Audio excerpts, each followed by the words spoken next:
Proroctwo świętej Hildegardej z Bingen, jednej z największych doktorów Kościoła katolickiego. Nadchodzi czas, kiedy książęta i lud wyrzekną się autorytetu papieża. Poszczególne kraje będą wolały swoich własnych władców kościelnych od papieża. Własność kościelna będzie sekularyzowana. Księża będą prześladowani. Po narodzinach Antychrysta, heretycy będą bez przeszkód głosić swoje fałszywe doktryny, co spowoduje, że chrześcijanie będą mieli wątpliwości co do swojej świętej wiary katolickiej. Pod koniec świata, ludzkość zostanie oczyszczona przez cierpienia. Dotyczy to zwłaszcza duchowieństwa, które zostanie ograbione z wszelkiej własności. Kiedy duchowieństwo przyjmie prosty styl życia, warunki ulegną poprawie. Potężny wiatr wezwie się na północy, niosąc ciężką mgłę i najgęstszy pył z boskiego rozkazu, i wypełni ich gardła i oczy, tak że zaprzestaną swojej dzikości i doznają wielkiego strachu. Potem pozostanie tak niewielu mężczyzn, że 7 kobiet będzie walczyć o jednego mężczyznę, że powiedzą mężczyźnie: wyjdź za mnie, aby usunąć ze mnie hańbę. Albowiem w tamtych czasach kobiecie będzie hańbą być bezdzietną, jak to było u Żydów w Starym Testamencie. Zanim nadejdzie kometa, wiele narodów, z wyjątkiem dobrych, zostanie dotkniętych nędzą i głodem. Wielki naród w oceanie, zamieszkany przez ludzi z różnych plemion, przez trzęsienie ziemi, burze i fale pływowe, zostanie zdewastowany. Będzie podzielony i w dużej części zatopiony.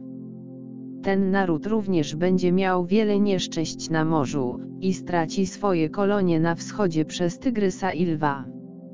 Kometa przez swoje ogromne ciśnienie wyrzuci wiele z oceanu, i zatopi wiele krajów, powodując wiele niedostatków i wiele plag. Wszystkie miasta przybrzeżne będą przerażone, a wiele z nich zostanie zniszczonych przez fale pływowe, a większość żywych stworzeń zostanie zabita, a nawet ci, którzy uciekną, umrą na straszliwą chorobę. Bo w żadnym z tych miast człowiek nie żyje według praw Bożych. Pokój powróci do Europy, gdy biały kwiat ponownie obejmie tron Francji. W czasie pokoju ludzie będą mieli zakaz noszenia broni. Również w tym okresie ziemia będzie bardzo żyzna i wielu Żydów, pogań i heretyków przyłączy się do Kościoła.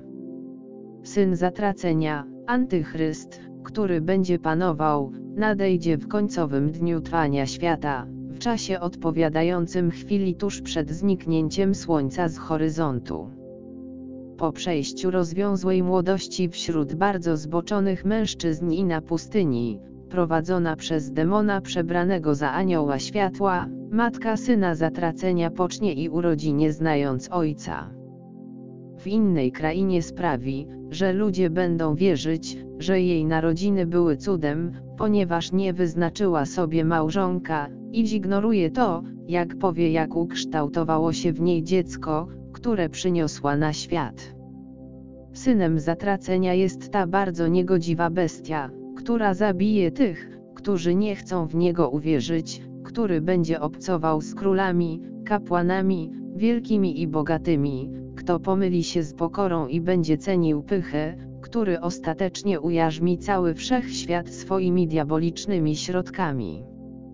Zdobędzie wielu ludzi i powie im: możesz robić wszystko co chcesz, wyrzec się postów, wystarczy że mnie kochasz, jestem twoim Bogiem.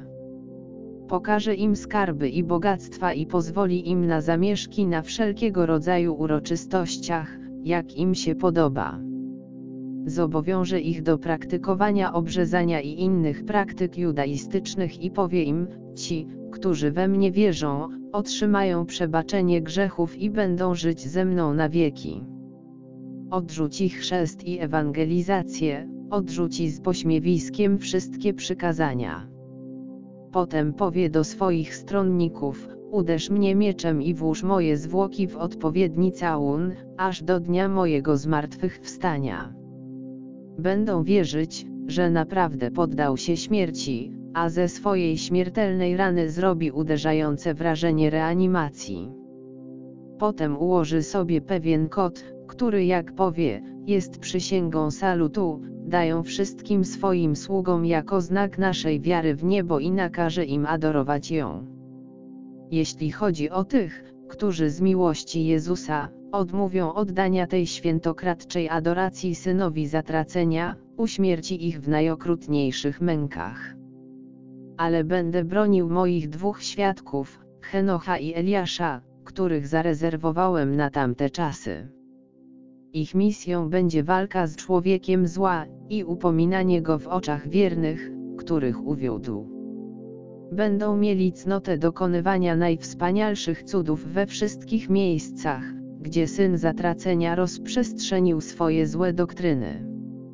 Tymczasem pozwolę temu złoczyńcy uśmiercić ich, ale oddam im w niebie zapłatę za ich trudy. Później jednak, po przyjściu Enocha i Eliasza, Antychryst zostanie zniszczony, a Kościół będzie śpiewał z bezprecedensową chwałą, a ofiary wielkiego błędu będą tłumnie powracać do owczarni.